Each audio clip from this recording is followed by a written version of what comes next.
Yeah, hallelujah, yeah. Oh, oh, oh. Si j'ai ma sans olinganga, la tombolanga. Yes, yes. Si j'ai loué. Chers téléspectateurs, shalom et bienvenue au 5e numéro de l'émission Parlons du message avec le pasteur Omeonga. Une émission qui nous amène tous à la profondeur du message du temps de la fin. Et voilà, nous nous retrouvons aujourd'hui avec un nouveau numéro que vous allez aimer. Pour ce 5e numéro, nous avons pris pour sujet la prophétie de William Margot Branham sur le pape ici des États-Unis. Et à la présentation, c'est la sœur Meje Moussabou, accompagnée du frère Jimmy Naba qui regagne le plateau de Parlons du message. Shalom, frère Jimmy. Shalom, ma sœur Meje. Shalom aussi au révérend pasteur Alexandre Omeonga et à nos téléspectateurs qui nous suivent à ces précis moments. Merci, frère Jimmy. Voilà, chers téléspectateurs, comme l'a dit frère Jimmy, nous avons reçu pour vous comme invité le révérend pasteur Alexandre Omeonga et nous rappelons qu'il est le pasteur de l'Assemblée chrétienne de Gemena, se trouvant dans la province d'ici d'Ubangi, en RDC. Shalom, pasteur. Shalom, ma soeur. Bienvenue au plateau du Parlons du message. J'espère que vous allez bien. Oui, nous allons bien, par la grâce de Dieu, comme toujours. Vous le savez tous, dans le monde du message, tout le monde est en ébullition par rapport à cette prophétie du prophète William Margot Branham sur le pape ici des États-Unis. Et nous voulons en parler avec le pasteur Omeonga. Cher pasteur, tout le monde est en mouvement, tout le monde est agité par rapport à l'accomplissement de cette prophétie. Et nous voulons savoir qu'est-ce que le prophète a exactement dit par rapport à ce pape ici des États-Unis. Ça, c'est très bien, ma sœur. Je voudrais tout simplement reprendre ce que dit la prophétie. C'est à partir de ce que dit la prophétie que nous aurons à peut-être montrer ce que cela veut dire. Donc, nous prenons les actes du Saint-Esprit, prêchés les 19, 12, 54 soir, au paragraphe 87. Voici ce que le prophète dit. Je pense que l'un de ces glorieux jours, quand cette confédération unie des églises se rassemblera et que le nouveau pape sortira des États-Unis et qui sera placé selon la prophétie, alors on formera une image à la bête. Et je vous assure, la véritable église de Dieu va se rassembler. Les véritables et authentiques croyants venus de chez le méthodiste, le baptiste, les presbytériens, les pentecôtistes, les nazaréens, les pèlerins de la sainteté ou n'importe quoi se rassembleront et ils seront cimentés par l'amour de Dieu. Ça formera le corps du Seigneur Jésus-Christ, tous les croyants et les libres penseurs et les gens à l'esprit superficiel seront jetés d'un côté. Ils iront tout droit dans la confédération des églises. Voici la prophétie. C'est donc ça la prophétie qui vient de s'accomplir. Oui. Quel rôle ce pape va jouer dans le monde religieux pour l'effectivité de cette prophétie? Je voudrais, avant de parler du rôle que va jouer ce pape, je voudrais donc essayer de mettre un peu l'accent sur ce qui est dit ici. Voilà. Vous voyez? On dit que quand cette confédération unie des églises, cette confédération plutôt unie des églises, c'est-à-dire ici, je ne vais pas parler de se rassembler, ça se rassemblera d'abord. Je parle d'abord de cette confédération unie des églises. C'est que nous voyons ici, les églises vont être unies d'abord. Les églises vont être unies. C'est-à-dire les églises protestantes, comme nous avons cité ici en bas, les méthodistes, les baptistes, les nazaréens, les presbytériens. Donc, ils vont s'unir. Et après cette union, ils vont se rassembler pour former quelque chose. Donc, ils vont s'unir comme des méthodistes, comme des presbytériens, tout ça. Alors, c'est chaque groupe se retrouvera uni et alors ils vont former maintenant une confédération où ils vont se rassembler. Je crois que c'est clair. Hein? Oui, c'est clair, mais quelque part, vous avez dit, les enfants de Dieu sortiront, les véritables enfants de Dieu sortiront de ces églises. Je ne suis pas encore arrivé là-bas.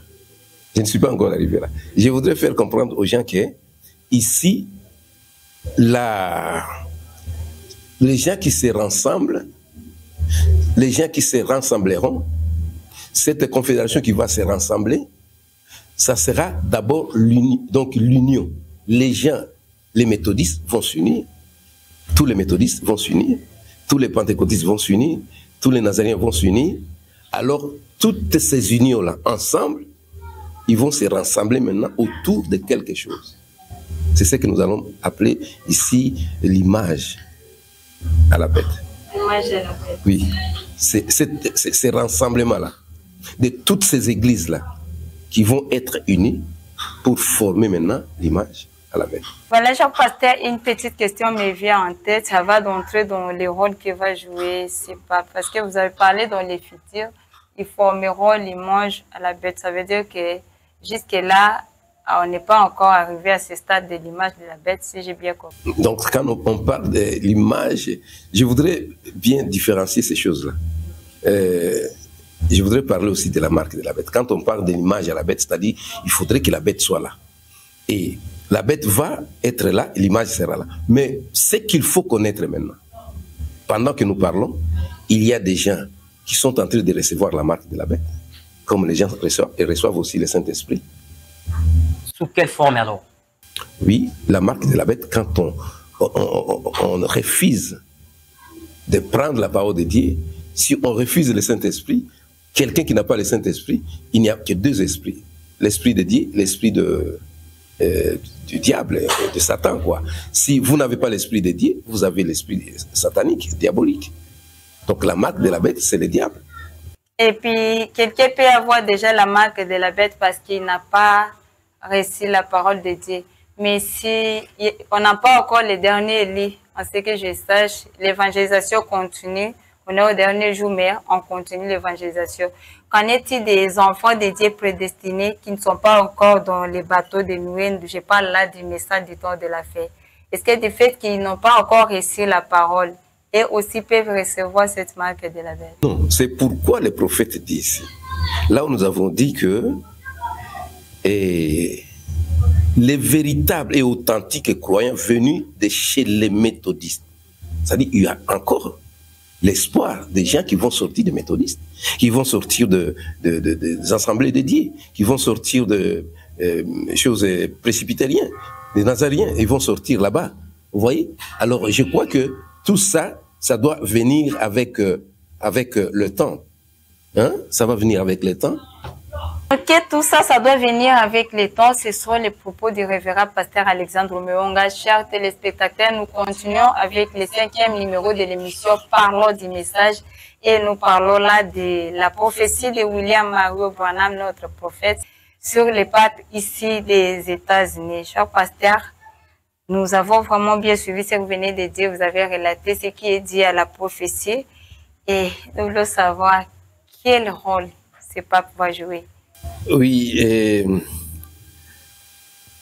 je crois que les rôles de ce pape-là, comme nous pouvons les lire, parce que nous voulons toujours lire quelque chose, quand nous parlons de la confédération des églises, on dit que cette confédération, donc la confédération des églises, elles vont toutes s'unir comme ce qu'elles sont en train de faire maintenant. Vous voyez, ce sont des choses qui se passent maintenant.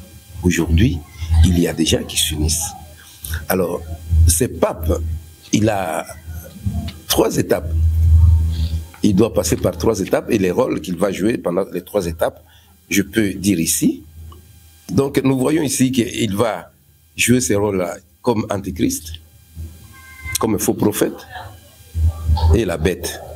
Et je voudrais peut-être donner beaucoup de précisions là-dessus. C'est ça. 200. Premier saut. Premier saut, nous avons au paragraphe 367, premier saut, 367, paragraphe. Maintenant, souvenez-vous, l'Antichrist et la bête, c'est un seul et même esprit. Voilà la Trinité. Oui, ce sont trois étapes de la même puissance diabolique. Souvenez-vous, le nicolaïsme fait ce que cela s'incarne avant de pouvoir être couronné. Voyez, maintenant suivez ceci. Trois étapes. La première étape, il est appelé l'Antéchrist. Deuxième étape, il est appelé faux prophète. La troisième étape, il est appelé la bête. Alors, maintenant, pendant que nous sommes à cet âge ici, pendant ce temps ici, les papes jouent le rôle de faux prophètes. Comme on peut dire, ils jouent le rôle de l'Antéchrist. Il est en train d'enseigner les faux enseignements. Alors, dans 356, toujours premier saut, il est dit, il est appelé l'Antéchrist jusqu'à la fin de l'âge de l'Église. C'est-à-dire, pendant tout cet âge de l'Église de la Odyssée, il est appelé toujours Antéchrist. Car lui et ses enfants sont contre Christ et la parole. Cet homme est appelé Antéchrist. Ces gens qui sont contre la parole de Dieu, qui s'élèvent contre la parole de Dieu, les prophètes les appellent des antéchrists, comme nous pouvons aussi les appeler aussi antéchrists. Au paragraphe 363, les prophètes nous disent ici, toujours premier saut, quand l'Église monte, Satan descend. Alors Satan s'incarne dans l'antéchrist et il s'appelle la bête. Et ensuite, dans Apocalypse 13, il appose sa marque. Donc, c'est-à-dire maintenant ici, quand nous parlons de la bête, ça sera après. Mais pour le moment, les papes jouent le rôle des antichrists, un faux prophète qui enseigne des choses, des faux enseignements. Voilà, pasteur, une petite question par rapport à votre réponse. Vous avez dit que lui et ses fils, qui sont, vous faites allusion à quoi quand vous parlez de ses fils? Nous parlons des autres organisations, tout ça. D'autres organisations oui. Religieuses. Religieuses, oui. Hein? Les fils de la bête. Donc c'est ça. Les bêtes, la fille, le fils, tout ça. Et on les met ensemble. Ce sont ces gens-là. Vous suivez? Et 366, on dit alors, l'Église sera enlevée, et quand elle aura été enlevée, alors il se transformera de l'Antichrist qu'il est maintenant. C'est-à-dire, le pape maintenant, il est l'Antichrist. C'est après qu'il va se transformer et portera le nom de la bête. Quand maintenant Satan va descendre sur cet Antichrist, alors à ce moment-là, il sera appelé la bête. Voilà, si je comprends bien, l'Antichrist et les faux prophètes, ce sont les fonctions ou les attributs qui se mélangent, ils s'exécutent simultanément ou comment? Non, c'est-à-dire que c'est quelqu'un qui est antichrist, il doit avoir un enseignement qui est faux. Parce que anti, c'est contre Christ. Alors il faut avoir un enseignement qui est antichrist. C'est pourquoi il est faux prophète et antichrist. À partir de ces faux enseignements, oui. Il est faux prophète. Oui. Antichrist, il s'oppose à la parole de Christ.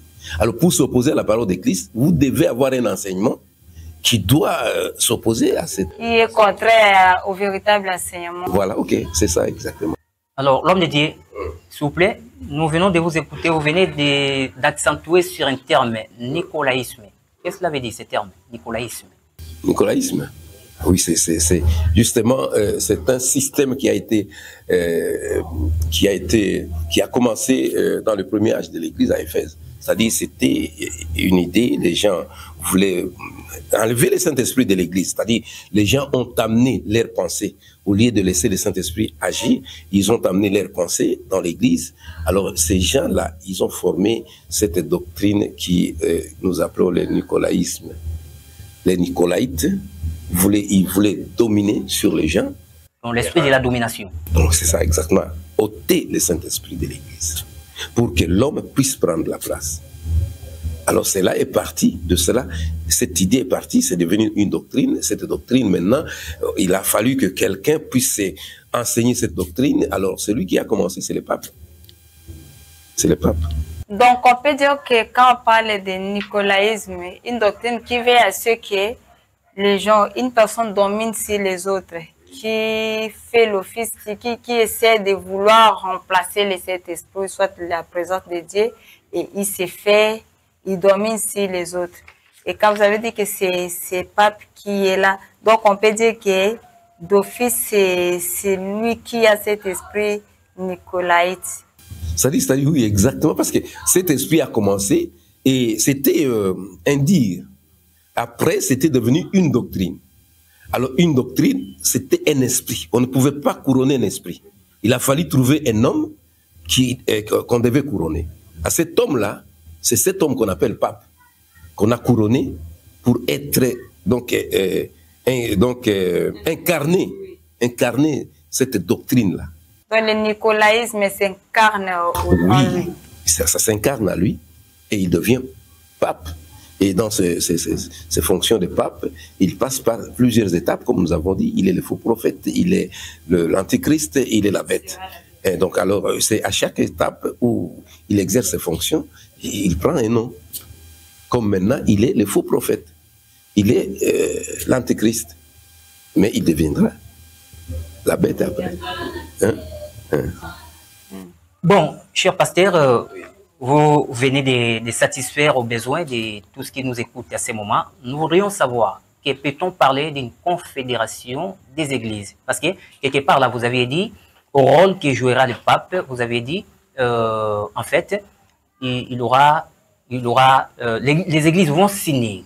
Alors, cette union va apporter la paix ou soit ça sera dans quelle façon? Donc, je voudrais que nous puissions comprendre ces choses. On ne doit pas les mélanger. Quand nous parlons de la confédération, ce n'est pas le pape. La confédération, c'est l'union des églises protestantes. C'est pourquoi on dit la confédération des églises.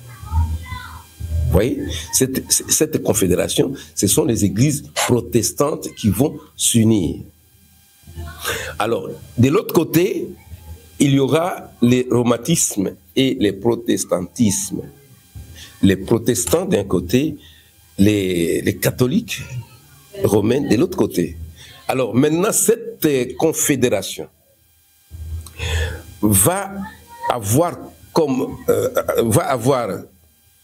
la tête, ça sera maintenant les romatismes, le pape, qui est la bête. À ce moment-là, il sera la bête. Hein? Il va jouer le rôle de la bête. Alors ici, il ne faut pas dire que la confédération là, c'est le pape. Le pape, lui, est dans les romatismes. La confédération des églises, c'est dans le protestantisme. Alors, le protestantisme va former l'image à la bête.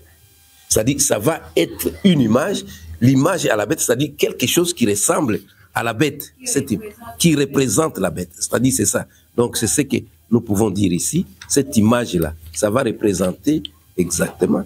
Vous voyez, hein? Il dit c'est ça.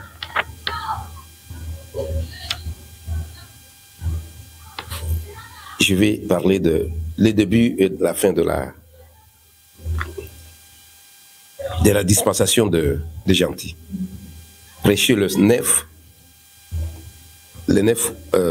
janvier 55, au paragraphe 120, il dit.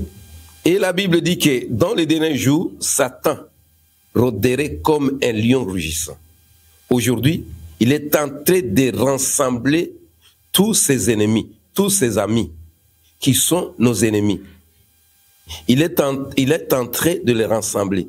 Il les regroupe sous un grand chef. Vous voyez, il regroupe ces gens-là sous un grand chef. Quel est ce chef-là? La marque de la bête. La marque de la bête, c'est le romatisme. Et l'image à la bête, c'est le protestantisme. Alors, tous ces gens qui vont être regroupés, le diable va mettre à leur tête Satan. Vous voyez? Et c'est Satan-là, c'est cette marque de la bête.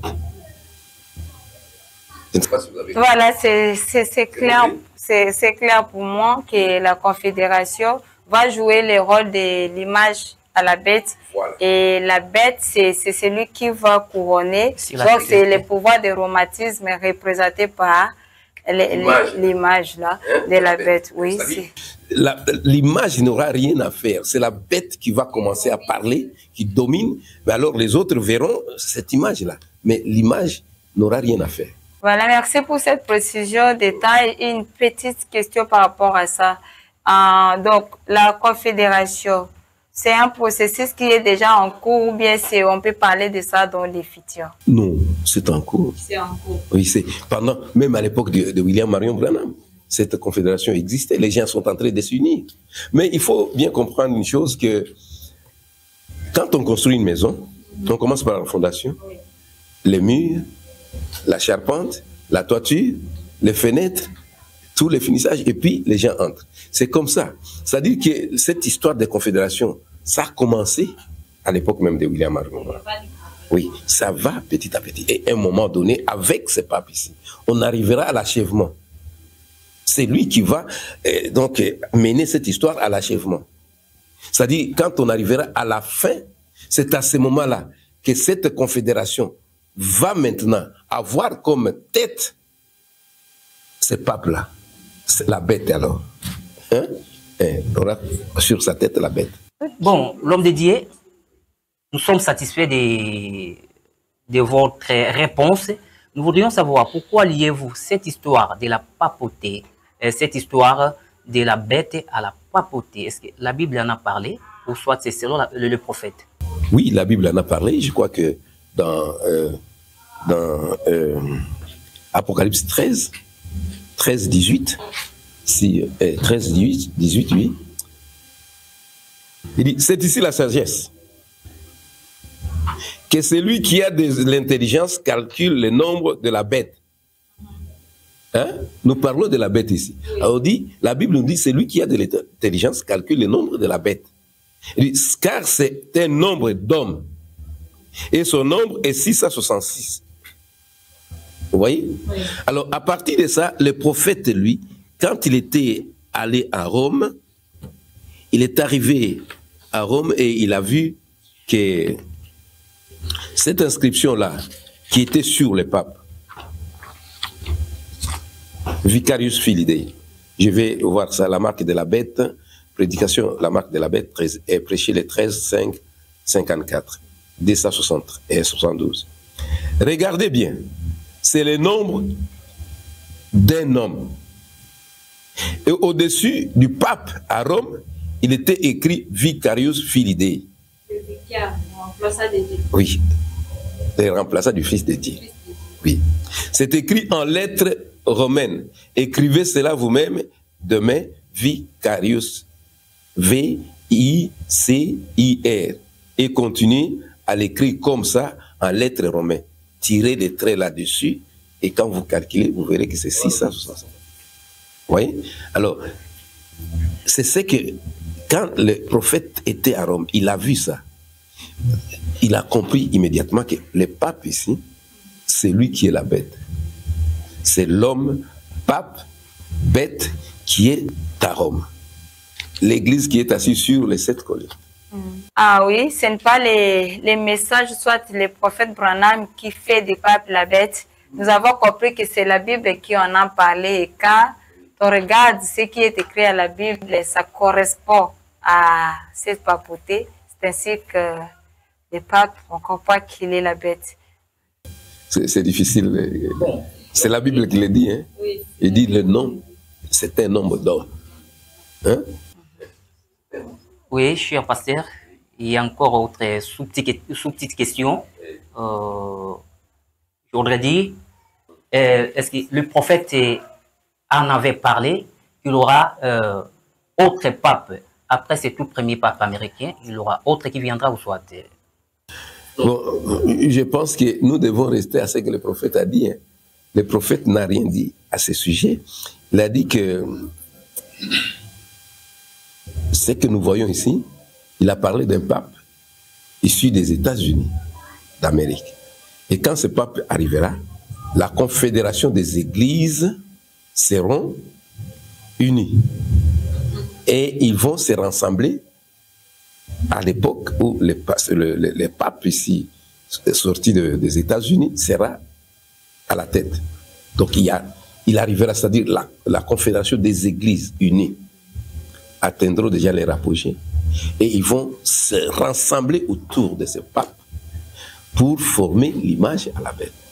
Oui, cher pasteur, l'épouse ne passera pas par la tribulation, dixit William Mario Branham. Oui.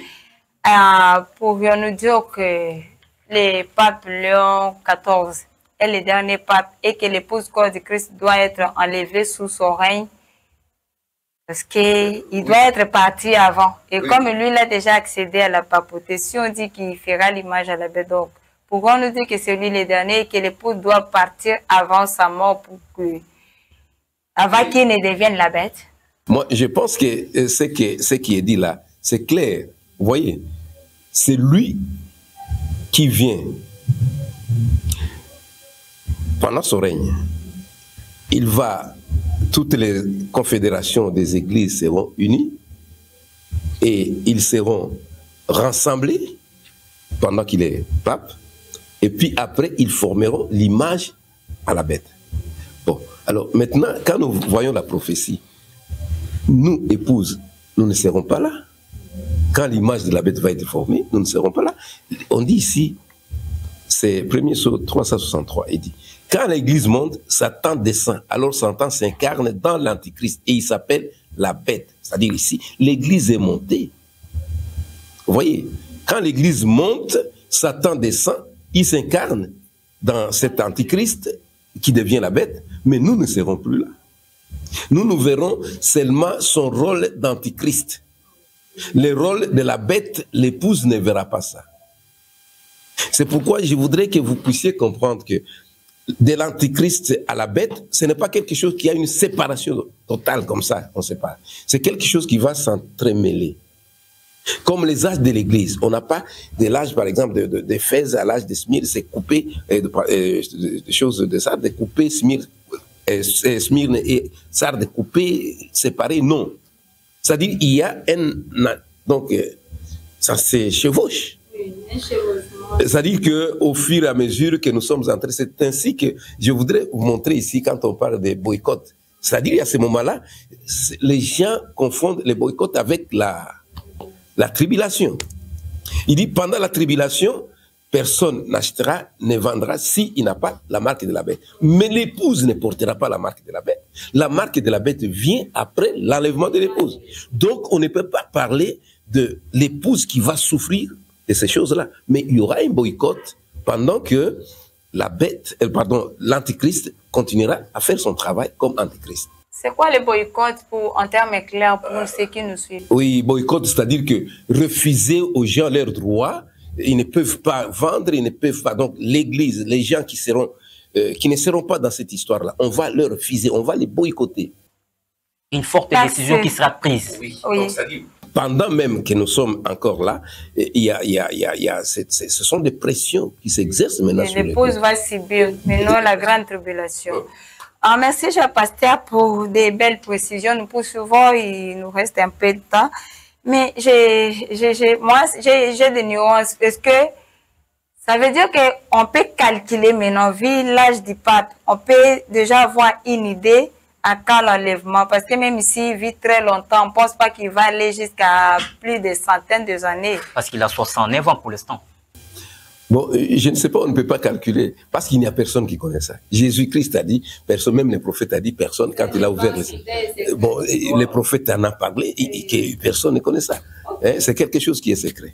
Parlant de la dite prophétie sur les papes ici des États-Unis, et quand le pape François a accédé à la papauté, il y avait aussi des petits bruits dans les messages. Les gens disaient que c'est l'accomplissement parce qu'il était latino-américain, il était un Américain par appartenance continentale. Quelle a été votre position par rapport à cette situation? Moi, je pense que c'est à ce moment-là, moi je venais des États-Unis, je suis arrivé ici à Guémena, on m'a posé cette question. Je leur avais dit, j'avais même enseigné dans mon église, que le prophète était clair. Il n'a pas parlé d'un Américain. Il a parlé de quelqu'un qui est issu, un pape, issu des États-Unis d'Amérique. Hein? L'Amérique est grande, hein? Il y a l'Amérique du Sud, l'Amérique du Nord, l'Amérique centrale, tout ça. Mais lui a précisé que c'est ça, c'est de là que nous voyons que le prophète William Marion Branham, c'était un vrai prophète, parce qu'il a donné des précisions. Donc ça, c'était juste une confusion qui fait croire à d'autres personnes que la prophétie ne peut pas s'accomplir des fois. Or, le prophète était clair, il a parlé des États-Unis et non de l'Amérique comme continent. Merci beaucoup, cher pasteur. Quel conseil donnez-vous à l'épouse, corps de Christ, face à cette prophétie? Je voudrais dire ceci à l'épouse, que nous ne sommes pas là pour seulement chercher à voir les prophéties s'accomplir. La chose la plus capitale, c'est que chacun de nous doit être en ordre avec Dieu. Puisque nous avons vu toutes les prophéties, il y a des prophéties qui sont accomplies sous nos yeux, il y a des gens qui attendaient aussi la prophétie, par exemple, de cette présidente, cette femme présidente-là, les gens ont attendu cette prophétie. Mais il y a des gens qui sont morts, qui n'ont pas vu ça. Mais c'est accompli après. Donc nous devons comprendre que le prophète William Marion Branham, c'est un prophète de Dieu. Quand il a prophétisé quelque chose, même si nous ne sommes pas à l'accomplissement de cela, mais nous devons nous mettre en ordre. Et parce que je donne toujours cet exemple-là. Quand les gens, à l'époque de Noé, Noé a prophétisé, il a dit qu'il va pleuvoir, ainsi de suite, mais les gens ne voulaient pas écouter Noé. Ils ont dit, bon, peut-être à la première goutte de la pluie, quand ça va tomber, nous allons nous précipiter pour entrer dans l'arche. Mais c'était trop tard. L'arche était fermée même avant que la première goutte ne tombe. Ça peut être aussi possible aujourd'hui que les gens sont en train d'attendre l'accomplissement de toutes les dernières prophéties du prophète, mais il se pourrait que l'arche soit fermée. Évidemment. Et la mort aussi est là. La mort est aussi là. Et quand Jésus, on a prophétisé sur Jésus, Jésus accomplissait sa prophétie à la croix. Hein? On les tuait déjà à la croix, les gens l'avaient déjà rejeté. Oui. Jean Pasteur, parce que vous avez parlé de la femme, je reviens là juste un tout petit peu. Vous avez parlé de la femme à la présidence, c'est aussi l'une des prophéties des prophètes Branham. Oui. Mais cette femme n'a pas accédé à la présidence. Que dites-vous? Vous dites que la prophétie est accomplie ou comment? Oui, la prophétie est accomplie parce qu'il y avait des alternatives. Soit la présidente, soit la vice-présidente. Ben, c'est accompli. C'est accompli. Donc, c'est-à-dire il y a des gens qui cherchent peut-être à embrouiller les gens. Il ne faut pas embrouiller les gens là où c'est clair. C'est clair. Merci beaucoup, chers téléspectateurs. Nous disons grand merci au révérend pasteur Alexandre Meonga pour ces belles réponses et appréciés conseils qu'il vient de donner à l'épouse à la fée. Nous disons merci à vous tous qui réagissez à nos émissions. Vous nous suivez de partout dans le monde. Grand merci. Et surtout, n'oubliez pas de vous abonner sur notre chaîne YouTube. Nous vous aimons et continuez à suivre l'émission Parlons du message. Grand merci à l'équipe technique. Nous parlons là des zéros dans l'ombre. Merci à vous pour ce travail que vous faites. Et rendez-vous le mois prochain avec les mêmes plaisirs. Bye.